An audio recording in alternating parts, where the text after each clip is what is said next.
Value Zone Hyper Mart Nandamuri Balakrishna గారిచే November 28న నాచారంలో గొప్ప ప్రారంభం. 75వ రాజ్యాంగ దినోత్సవ శుభాకాంక్షలు. ఎంతోమంది త్యాగాల ఫలితం స్వాతంత్రం. కానీ ప్రజలకి నిజమైన స్వాతంత్రం వచ్చింది మాత్రం నవంబర్ 26, 1950లో. రాజ్యాంగం అమలైన తర్వాతనే అందరూ సమానం అనే భావన వచ్చింది. మాట్లాడే హక్కు వచ్చింది, ప్రశ్నించే ధైర్యం వచ్చింది. స్వేచ్ఛ, సమానత్వం, సోదర భావం అందరికీ అందించారు. మనతో పాటు అనేక దేశాలకి స్వాతంత్రం వచ్చింది. కానీ ఈరోజు మనం చూస్తే వాళ్ళందరూ ఒక సంక్షోభంలో ఉన్నారు. కానీ భారతదేశమే ఒక సూపర్ పవర్ ఎదిగింది. దానికి కారణం మన రాజ్యాంగం. అనేక కులాలు, భాషలు, ప్రాంతాలు ఎన్నో సంక్షోభాలు ఎదుర్కొన్న ఈరోజు మనందరం ఒకే దేశంగా నిలబడ్డామంటే దాని గొప్పతనం మన రాజ్యాంగం. ఈ సందర్భంగా రాజ్యాంగం రూపకర్తను మనం స్మరించుకోవాల్సిన అవసరం ఉంది. రాజ్యాంగం కమిటీ అధ్యక్షుడిగా డాక్టర్ బిఆర్ అంబేద్కర్ గారు చేసిన కృషి ఒక చరిత్ర. సామాన్య దళిత కుటుంబంలో పుట్టి దేశానికి స్వేచ్ఛ, ప్రజలకి ప్రాథమిక హక్కులు, రక్షణ కల్పించిన గొప్ప వ్యక్తి డాక్టర్ బిఆర్ అంబేద్కర్ గారు. రాజ్యాంగం దుర్వినియోగం జరిగితే రాజ్యాంగాన్నే నేను కాల్చుతానని ధైర్యంగా చెప్పిన వ్యక్తి డాక్టర్ బిఆర్ అంబేద్కర్ గారు. ఇప్పుడే గౌరవ ముఖ్యమంత్రి గారికి నేను చెప్పాను, సార్ ఈ మీటింగ్లో ఐఏఎస్ అధికారులు ఉన్నారు, కానీ ఐపీఎస్ అధికారులు కేవలం హోమ్ సెక్రటరీ గారు తప్ప ఎవరు లేరు ఈ రూమ్లో అని నేను గౌరవ ముఖ్యమంత్రి గారు చెప్పాను. ఇది ఎందుకు చెప్పానంటే గడిచిన 5 సంవత్సరాలు రాజ్యాంగం విలువేంటో తెలుసుకున్న మొదటి వ్యక్తిని నేను చదువుకున్నప్పుడు రాజ్యాంగం గురించి మాట్లాడేవాళ్ళం, నేర్చుకున్నాం. కానీ రాజ్యాంగం విలువేంటో నేను ఈ పుస్తకం పట్టుకుని పాదయాత్ర చేస్తాం జరిగింది. నేను ఆ రోజు అధికారులతో మాట్లాడేటప్పుడు కూడా ఎక్కడ మార్కింగ్ చేశానో ఆ మార్కింగ్ కూడా ఇప్పటికీ అట్లనే ఉంది. దీంట్లో మనం చూస్తే right to freedom, article 19, freedom of speech, freedom of expression ఏదైతే రాజ్యాంగం మనకు కల్పించిందో అది నేను పాదయాత్ర ప్రారంభిస్తాం కానివ్వండి, దాని ముందల గౌరవ ముఖ్యమంత్రి గారు ప్రతిపక్ష నేతగా ఉన్నప్పుడు అధికారులు అది సరిగా పాటించలేదు. అందుకే ప్రజలు ప్రజాస్వామ్యంలో తీర్పిచ్చారు. రాజ్యాంగాన్ని కాపాడాల్సిన బాధ్యత అధికారులందరిపైన ఉంది, ప్రజాప్రతినిధులపైన కూడా చాలా చాలా ఉంది.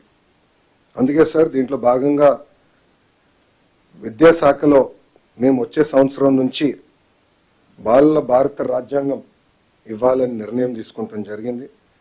దీంట్లో కాన్స్టిట్యూషన్లో ఉన్న అన్ని కాన్సెప్ట్స్ని సింప్లిఫై చేసి ఒక పిక్టోరియల్ ఫార్మాట్లో పిల్లలకి ఏజ్ అప్రోప్రియేట్కి ప్రధానంగా ప్రియాంబల్ అందిస్తూ ఫండమెంటల్ రైట్స్ ఏంటి, డ్యూటీ, స్ట్రక్చర్స్ ఆఫ్ గవర్నెన్స్ ఏంటి అనేది క్లియర్గా అందించాలని నిర్ణయం తీసుకున్నాం సార్. దాంట్లో భాగంగా భారతదేశానికి స్వాతంత్రం వచ్చిన కారకులైన మహాత్మా గాంధీ గారు, అంబేద్కర్ గారు, నెహ్రూ గారి గురించి కూడా దీంట్లో చాలా చెప్పాలని నిర్ణయించుకున్నాం. అంతేకాకుండా సివిక్ అవేర్నెస్ అనేది చాలా చాలా అవసరం.